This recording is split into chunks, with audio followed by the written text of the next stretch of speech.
warahmatullahi wabarakatuh. Perkenalkan, nama saya Cindy Pojia. Saya dari Farmasi 1B.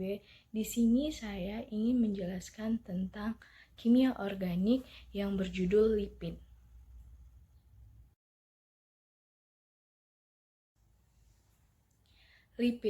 Lipid berasal dari kata lipos atau bahasa Yunani yang berarti lemak. Secara definisi, lemak adalah senyawa organik yang terdapat di alam dan sukar larut dalam pelarut organik non-polar, misalnya hidrokarbon atau eter. Jenis lipid. Yang pertama ada non-sopanifiable. Lipid non-sopaniable tidak dapat dihancurkan menjadi molekul yang lebih kecil melalui hidrolisis. Lipid non-saponifiable termasuk kolesterol, prostaglandin, dan lain-lain.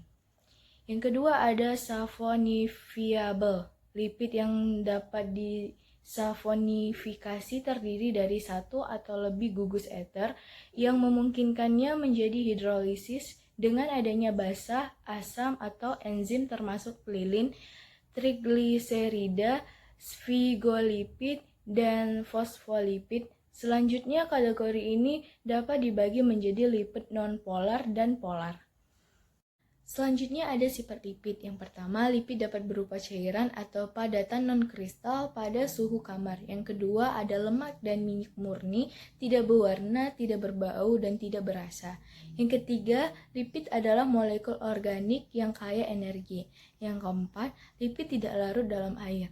Yang kelima, lipid larut dalam pelarut organik seperti alkohol, kloroform, aseton, benzena. Yang keenam, tidak ada muatan ionik, dan trigliserol padat atau lemak memiliki proporsi asam lemak jenuh yang tinggi.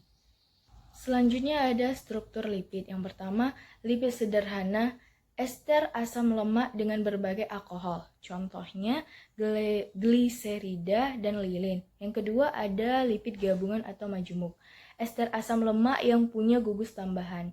Contohnya fosfolipid dan sereprosida. Yang ketiga ada derivat lipid atau turunan, senyawa yang dihasilkan oleh proses hidrolisis lipid. Contohnya asam lemak, gliserol, dan sterol.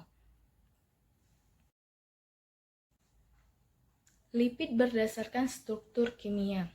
Berdasarkan struktur kimia, lipid adalah ester gliserida dengan jumlah atom lebih 10 yang terbentuk dari reaksi esterifikasi antara asam lemak dan gliserol. Selain itu, ester gliserida membentuk lemak dan minyak. Yang kedua ada berdasarkan struktur trigliserida. Berdasarkan struktur trigliserida, lipid dibagi menjadi dua jenis, yaitu lemak dan minyak. Lemak dan minyak tergolong senyawa trigliserida atau triacylglycerol, yang berarti senyawa yang memiliki 3 gliserol. 3 OH dari gliserol ini dapat diubah dengan sejenis sisa asam atau berbagai jenis sisa asam. Selanjutnya ada jenis reaksi kimia pada lipid, terbagi menjadi 3. Yang pertama ada reaksi pembentuk hidrolisis, yang kedua ada reaksi saponifikasi atau penyabunan, yang ketiga ada reaksi hidrogenasi. Selanjutnya ada reaksi pembentuk hidrolisis. Reaksi pembentuk hidrolisis adalah dua reaksi yang saling berkebalikan. Reaksi kimianya adalah sebagai berikut.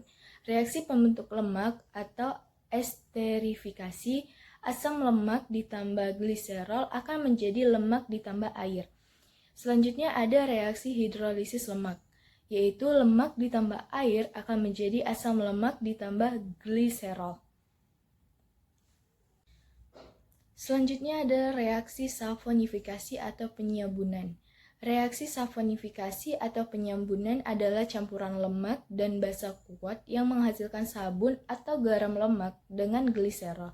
Reaksi kimia dari reaksi saponifikasi adalah sebagai berikut.